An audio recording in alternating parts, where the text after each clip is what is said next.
Embarking on this rickshaw rumble was more than just a journey. It was a deep dive into the heart of Pakistan, a country often misunderstood by the rest of the world. Our mission was bold yet pretty simple: to traverse the entire length of this diverse country in two old-school, small, tiny 150cc rickshaws. The choice of vehicle was no accident. These rickshaws were our keys to unlocking conversations, friendships, and experiences that a typical foreigner might never encounter in Pakistan. Our adventure began in Karachi, a city as vibrant and chaotic as any I'd ever seen. It was here, amidst the fervour of protests and the buzz of daily life, that we started to understand the challenge we had set for ourselves. Now, the process of acquiring our rickshaws was our first taste of the complexities of life in Pakistan.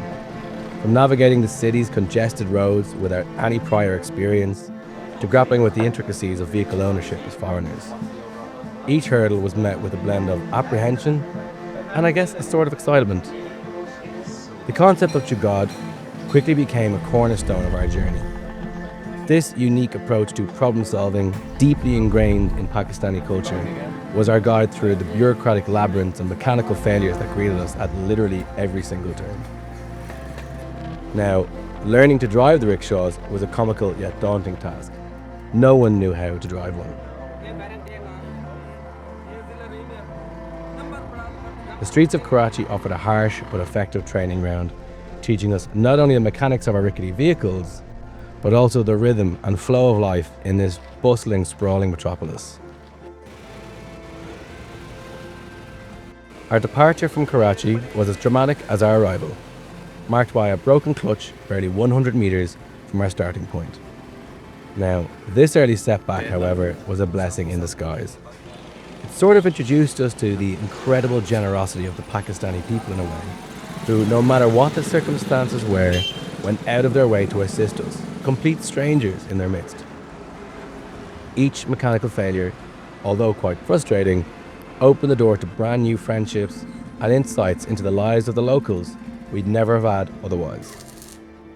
As we ventured beyond Karachi, the landscape and the climate shifted dramatically, testing our resolve and the limits of our rickshaws, to be honest. Rolling up to Namal's mango farm after days of breakdowns felt like stumbling into paradise.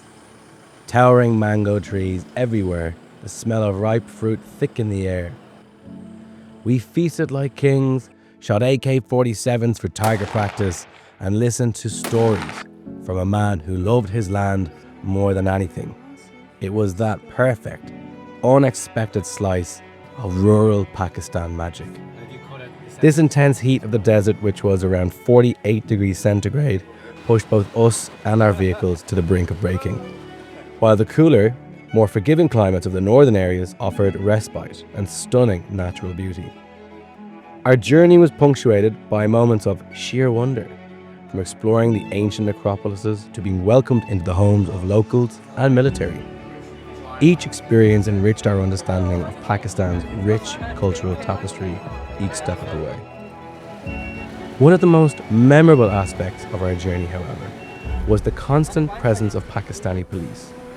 What began as a source of anxiety, given our somewhat precarious legal status, no license plates, and so on, soon turned into an unexpected layer of support. The police escorts not only ensured our safety, but also became part of the narrative of our adventure, reflecting the country's complex relationship with both authority and hospitality. Multan hit different.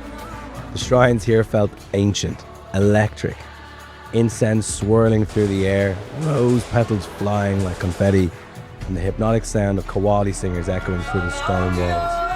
It was wild, raw, spiritual, like stepping straight into the soul of Pakistan. One minute, we're cruising dusty back roads, the next, boom, apocalypse. A wall of dust taller than a skyscraper swallowed us whole. We could barely breathe, barely see. But we dove into this tiny roadside hut for shelter, while outside the world roared like a freight train. It was madness, but exactly the kind of chaos we'd come here for. The mechanical challenges we faced were relentless and many. From overheating engines to failed brakes, broken pistons, each breakdown was a test of patience and perseverance. Yet, with every challenge came an opportunity to connect with others. Offers of fruit, offers of tea, welcome chats and offers for selfies. Even the mechanics who toiled to repair our rickshaws, the locals who shared their chai and stories with us, and the strangers who became friends, all were threads in this rich tapestry of our journey. Perhaps, however, the most profound realization came from the moments of quiet reflection, often under the stars or in the shadow of a mountain, where the enormity of our adventure was sinking in. Driving through all seasons and all terrains, from the deserts of Sindh to the mountains of Gilgit-Baltistan, we not only witnessed the geographical diversity of Pakistan, but also experienced the warmth and resilience of its people.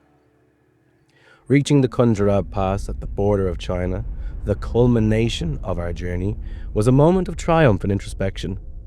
As we stood at the border, the challenges and the joys of the past weeks coalesced into a really deep sense of accomplishment and gratitude. Our rickshaw rumble was more than just a physical journey. It was a voyage of discovery, connection, and understanding.